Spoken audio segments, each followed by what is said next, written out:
Chapitre 3. Mais il y eut un homme d'entre les pharisiens nommé Nicodème, un chef des Juifs, qui vint, lui, auprès de Jésus de nuit et lui dit : « Rabbi, nous savons que tu es un docteur venu de Dieu, car personne ne peut faire ces miracles que tu fais, si Dieu n'est avec lui. » Jésus lui répondit : « En vérité, je te le dis, si un homme ne naît de nouveau, il ne peut voir le royaume de Dieu. » Nicodème lui dit : « Comment un homme peut-il naître quand il est vieux ? Peut-il rentrer dans le sein de sa mère et naître ?» Jésus répondit : « En vérité, je te le dis, si un homme ne naît d'eau et d'esprit, il ne peut entrer dans le royaume de Dieu. Ce qui est né de la chair est chair. Ce qui est né de l'esprit est esprit. Ne t'étonne pas que je t'ai dit, il faut que vous naissiez de nouveau. Le vent souffle où il veut, et tu en entends le bruit, mais tu ne sais d'où il vient, ni où il va.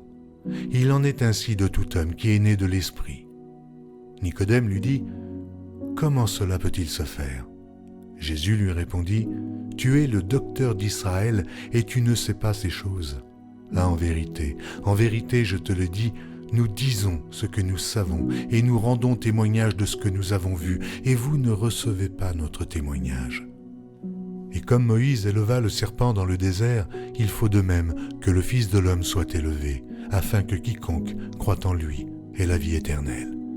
Car Dieu a tant aimé le monde qu'il a donné son Fils unique, afin que quiconque croit en lui ne périsse point, mais qu'il ait la vie éternelle.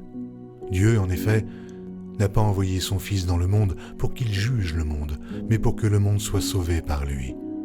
Celui qui croit en lui n'est point jugé, mais celui qui ne croit pas est déjà jugé, parce qu'il n'a pas cru au nom du Fils unique de Dieu. Et ce jugement, c'est que, la lumière étant venue dans le monde, les hommes ont préféré les ténèbres à la lumière, parce que leurs œuvres étaient mauvaises. Car quiconque fait le mal est la lumière, et ne vient point à la lumière, de peur que ses œuvres ne soient dévoilées. Mais celui qui agit selon la vérité vient à la lumière, afin que ses œuvres soient manifestées, parce qu'elles sont faites en Dieu. » Après cela, Jésus, accompagné de ses disciples, se rendit dans la terre de Judée, et là, il demeurait avec eux, et il baptisait.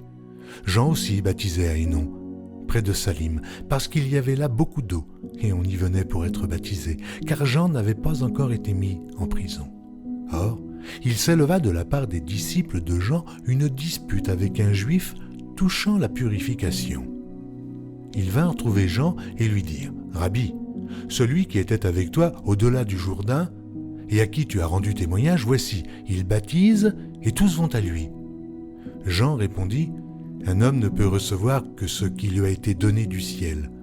Vous-même m'êtes témoin que j'ai dit : je ne suis pas le Christ, mais j'ai été envoyé devant lui. Celui à qui appartient l'épouse, c'est l'époux. Mais l'ami de l'époux qui se tient là et qui l'entend éprouve une grande joie à cause de la voix de l'époux. Aussi, cette joie qui est la mienne est parfaite. Il faut qu'il croisse et que je diminue. Celui qui vient d'en haut est au-dessus de tous. Celui qui est de la terre est de la terre, et il parle comme étant de la terre. Celui qui vient du ciel est au-dessus de tous. Il rend témoignage de ce qu'il a vu et entendu, et personne ne reçoit son témoignage. Celui qui a reçu son témoignage a certifié que Dieu est vrai. Car celui que Dieu a envoyé dit les paroles de Dieu, parce que Dieu ne lui donne pas l'esprit avec mesure. Le Père aime le Fils, et il a remis toutes choses entre ses mains. Celui qui croit au Fils a la vie éternelle. Celui qui ne croit pas au Fils ne verra point la vie, mais la colère de Dieu demeure sur lui.